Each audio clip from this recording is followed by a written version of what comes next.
So instead of asking how do we beat our competitors, let's start questioning what would make the competition irrelevant. I mean, these are completely different questions and they produce completely different strategies and angles.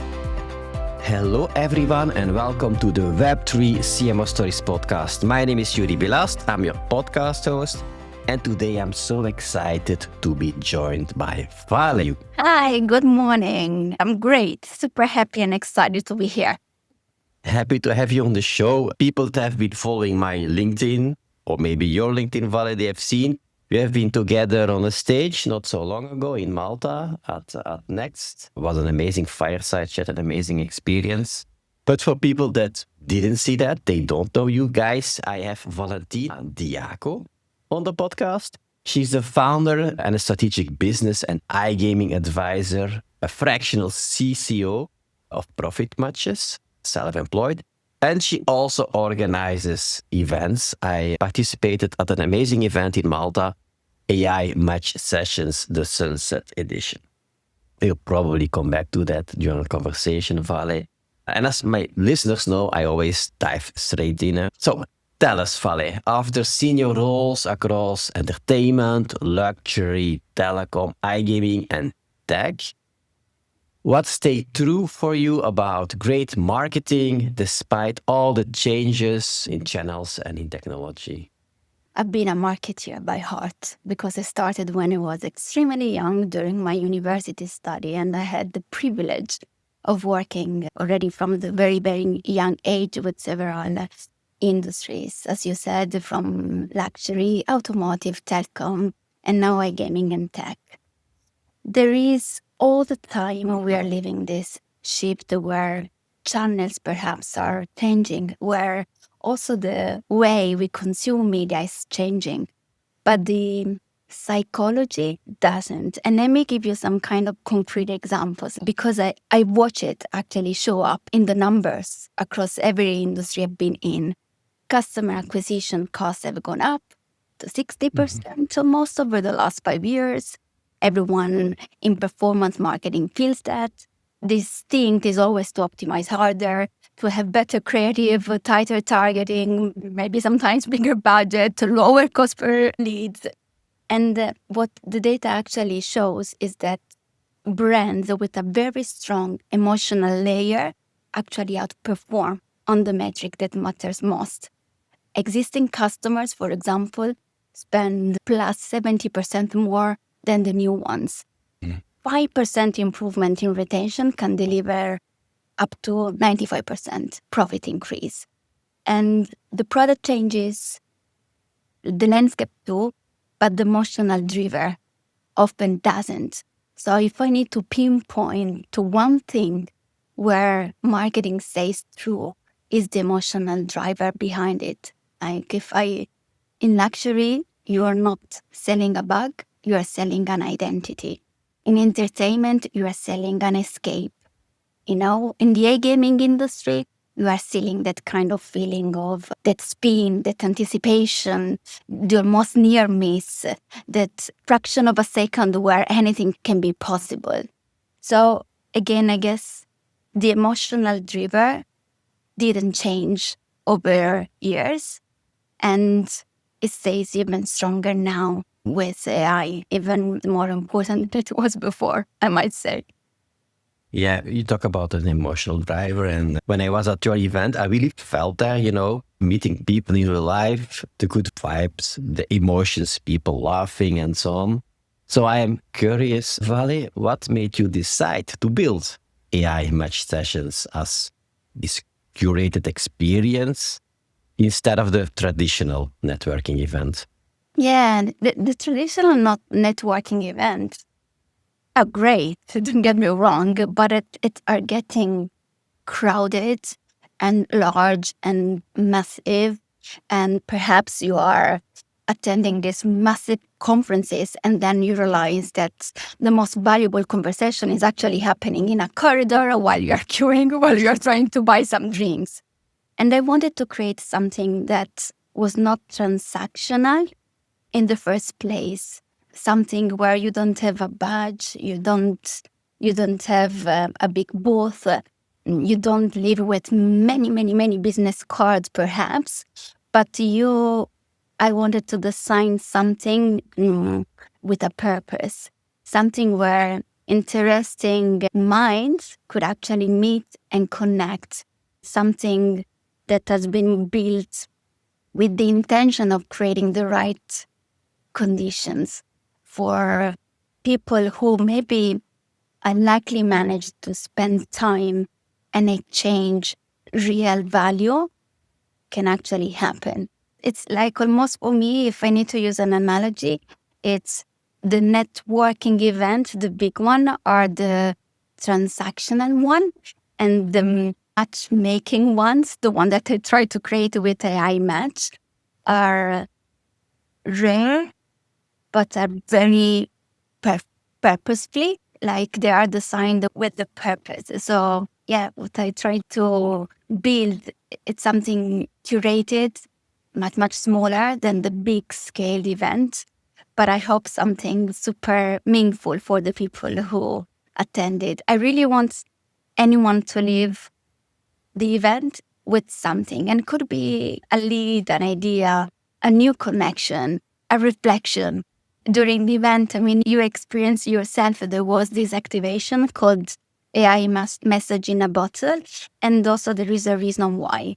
I wanted to make something that is usually rare. We don't see anymore, okay, in a bottle traveling by the sea. But they are rare, but their rarity nowadays is also something exclusive, something unique, something that when it lands, is full of meanings. This is what I was trying to do with AI Match, almost to build a story around the importance of curation, the importance of bit something by design. I curated the event behind the scene by a survey across attendees, operators, affiliates to understand they had the biggest challenge when implementing AI.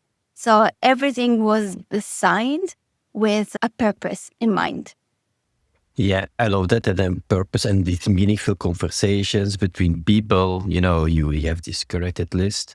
And in the world today, where there is so much noise, so much AI content out there, meaningful conversations, I think, becomes valuable more and more. Now, your event, you are in iGaming, Valentina. So, of course, people had good conversation, did a lot of networking too. But I think the selection of the audience that you select, all the participants for the network event were operators, AI builders, I think even affiliates, investors, partners. Anything that came out of the conversations that you heard about, where AI gaming is really heading or something else? Yeah, the feedback was overwhelming, to say the least. And as you know, when you end up building an event, it doesn't really end when the event finished, but you have so many insights that you want to extrapolate out of it. And the audience was a very nice mixed audience. Affiliates are much more in need of understanding how the traditional SEO playground is changing and interested in how they can monetize the AI visibility. Then we had operators, meaning casinos, sportsbook, who had, I would say, there were different segments within the bigger kind of audience of operators. A few very advanced in the way they look at artificial intelligence, the way they look at solving problems with artificial intelligence, the way they wanted to embed it already in their decision-making layer. There were others looking at which tools to implement in a different type of stage of their journey. And then there were the ones right in between, where they were wondering not only which solutions to implement, but also how to measure the profitability that you can gain when strategically implementing AI. So there was a very good mix of people. To summarize, the ones embedding AI into operations already, from compliance, personalization, marketing, building something much more structural. And then the ones who are figuring it out, where is the area of the business where it's worth implementing AI, for which reason. Yeah. Now, Vale, many companies say that they want to become AI driven, but the real work is often messy. So where do you see leaders getting AI adoption wrong? I would say that the main bottleneck is not to pause, to understand where to implement AI. We are, for example, in a world saturated with content.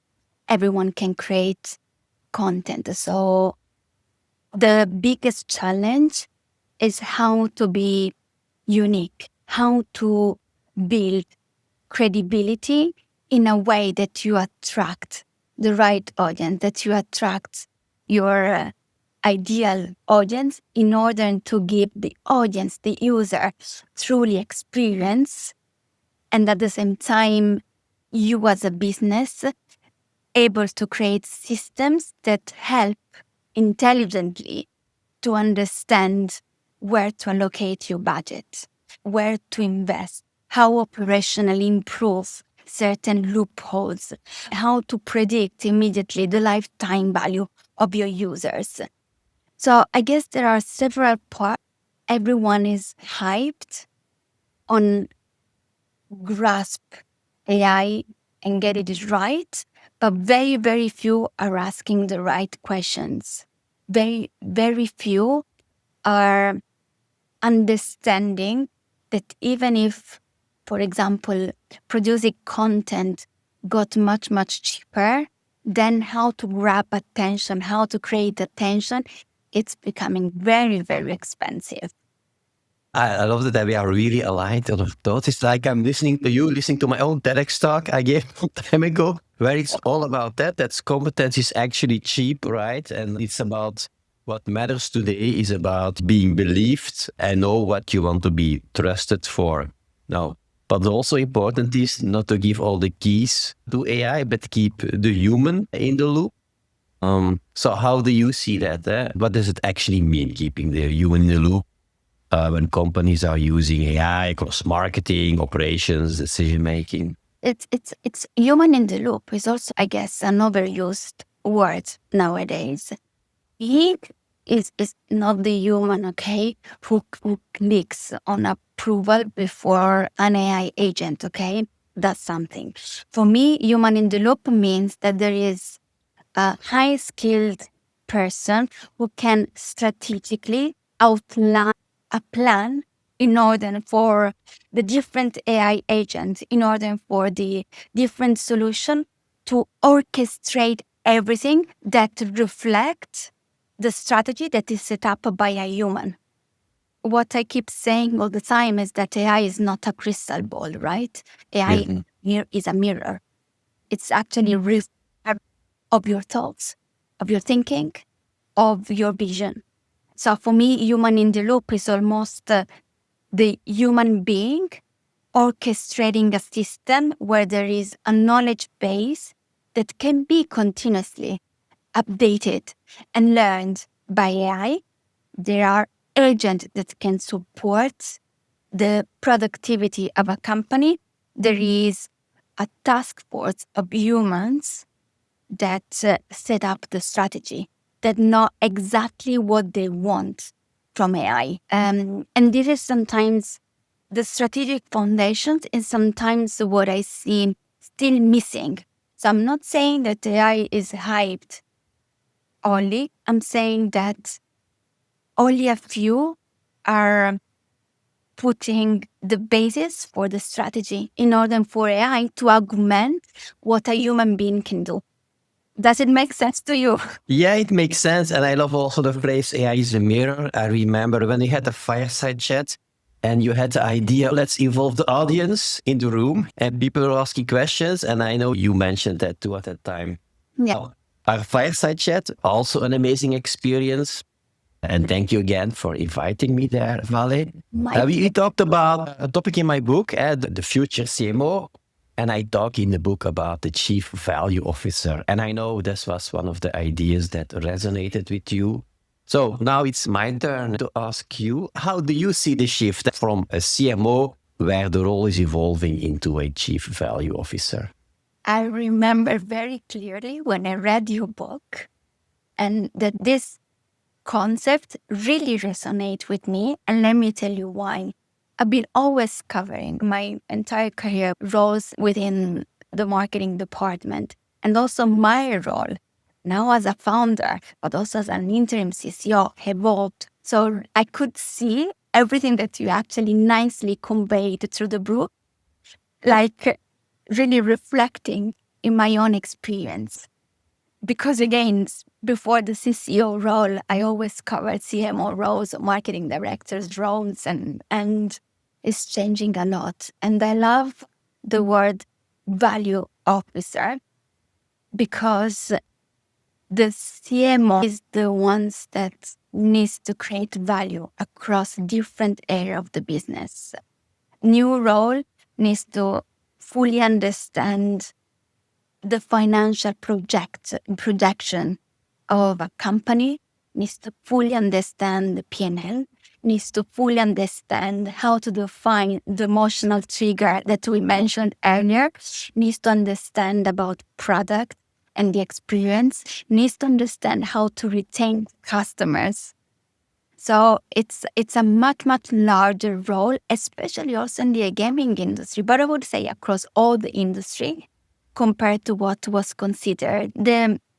The main questions that CMO would need to ask today are not only what is the channel or the media mix that we need to craft in order to reach a specific personas, but it's also what is the experience that you want that persona to deal with, which is the hook that you want to use more than to grab the attention. What are the habits that we want our users to form during the interaction with our brand?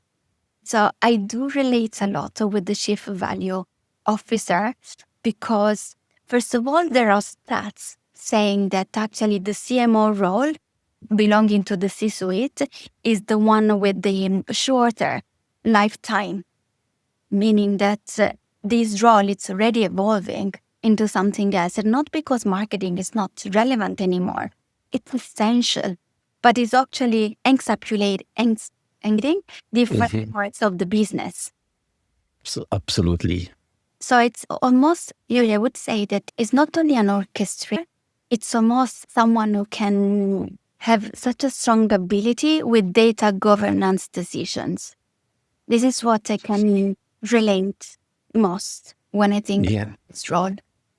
Yeah, I love that you explained it. All of it's always nice, when I talk to people and how they define it. Like it's always the concept of the book that people talk the most about is indeed the Chief Value Officer. They come back to me at a coffee here in Sintra some time ago with a lady that had my book, and she had like with a marker this passage in the book. She really wanted to talk about that.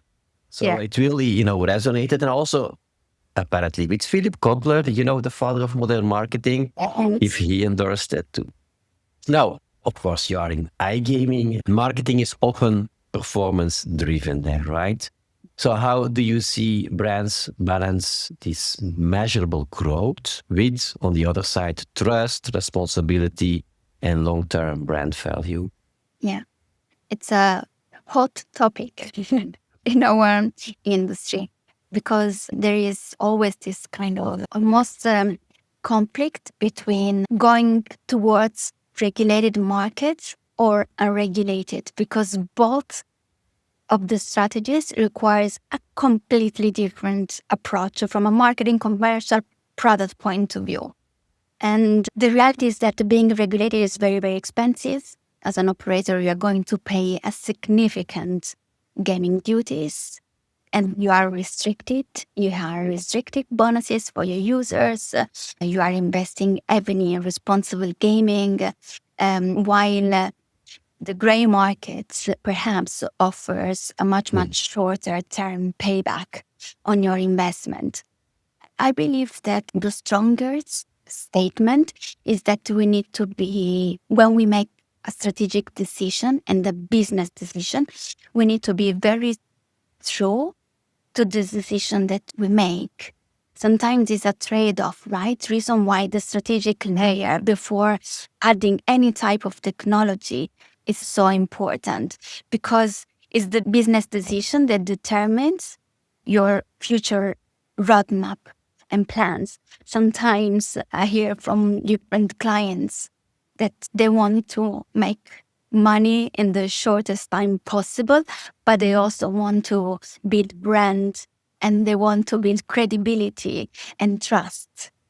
I think the two aspects can live together if we are patient to wait for those results. It sometimes it's a trade-off. And back to your point, how iGaming brands can actually balance.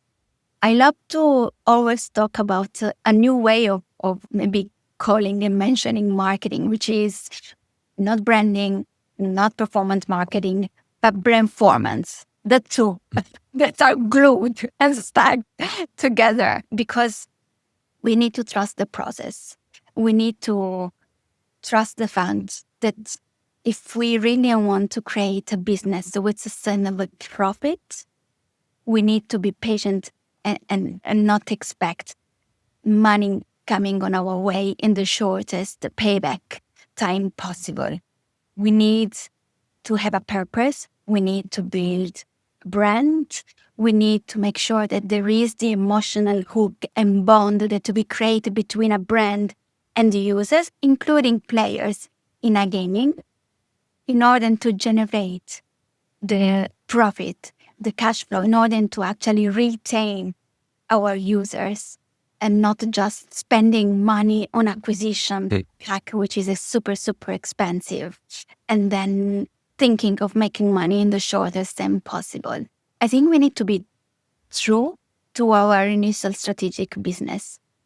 This is the right balance between the two from a business perspective. Yeah. Now, something else that made me think, and probably you too, was there was another event in Malta where I've been to, the Odis Global Ocean Journey on the sea, really exciting. And you did there a panel, there was a lot of networking there. What did that experience teach you about creating new categories instead of competing in crowded spaces where everyone is competing? Yeah. So instead of asking, how do we beat our competitors, let's start questioning what would make the competition irrelevant. I mean, these are completely different questions and they produce completely different strategies and angles.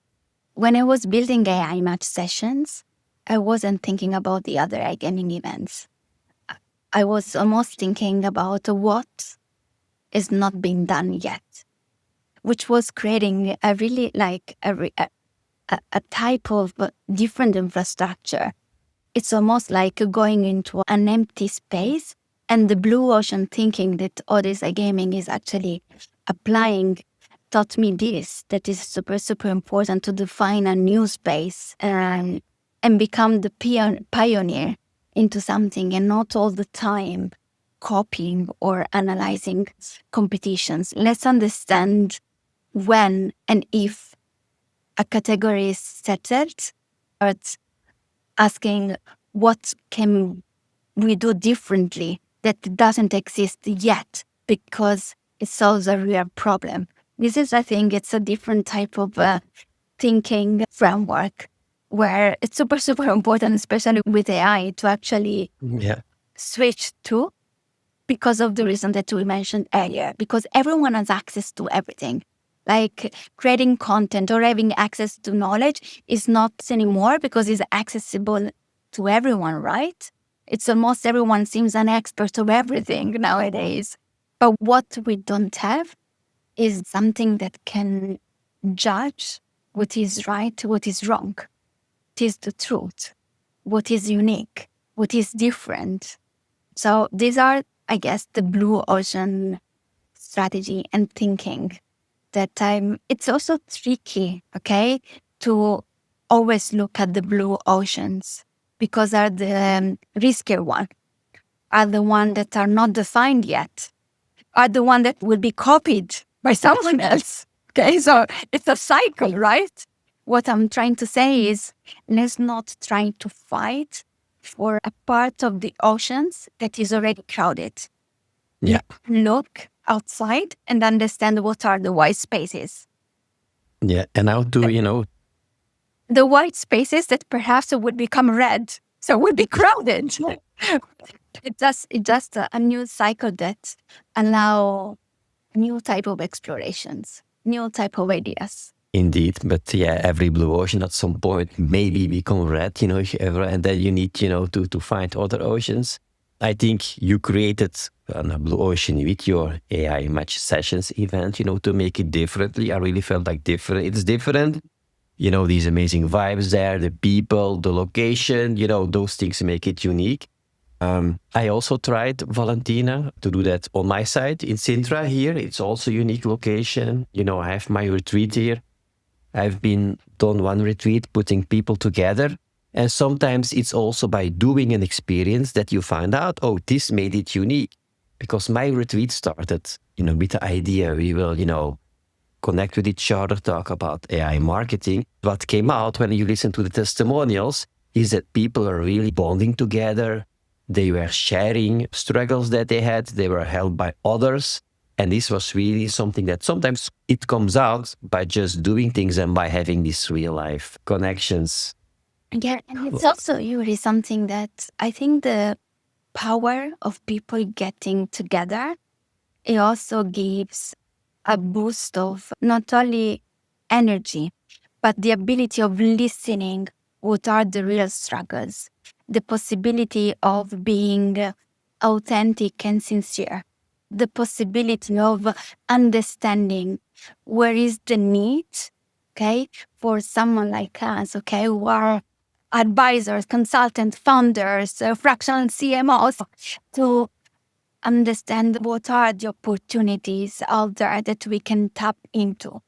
So when I early said the AI match sessions was not born or was not built to be a transactional event, I meant that I didn't want to have people pitching their sales, their product in a very sales-driven way. I want people to organically talk about something that could lead to a business deal, that could lead to a collaboration in the near future. So there is still that purpose behind it, but it's just done in a different way. It's done by really listening and understanding if a lead or a new connection can become a warm lead, can become a hot lead, can become a business partner. I think the time always goes really fast when I speak with you, Vale. But I guess my listeners will be curious about what you are building with A-Match sessions and all around A-Match sessions. If people are interested and they want to stay updated about everything that you are doing, where would you like me to send them? So LinkedIn, Valentina Diaco, you can follow me there. AI Match, it's also a matchmaking directory that includes AI solutions dedicated and designed for now for iGaming and crypto brands, but soon will be extended to other industries. So you can also check aimatch.profitmatches.com. And there is a newsletter that will be sent out and get more populated as we grow the database. So I hope to get in touch with everyone interested to learn about AI, marketing, new technologies, and business strategies. Amazing. As my listeners know, there are always show notes. So the links that you mentioned will be put in there. If you heard something and you want to check it, check out the show notes. It was really a pleasure to have you on the show today. Thank you so much, Tom, for having me. Really pleased. Guys, what an amazing episode. You really feel the positive energy here with Vale. I really love to do the fireside chat with her. If you think that this episode is useful for people around you, or that would be interested in AMAT sessions, be sure to share this episode with them. If you're not yet following the show, this is a really good moment to hit the subscribe button. If you haven't given me a review yet, if you give me these 5 stars, this really goes a long way. And of course, I would love to see you back next time. Take care. A special thanks as well to Rio, the main sponsor of Web3 CMO Stories, supporting conversations at the intersection of Web3 AI and the future of digital leadership.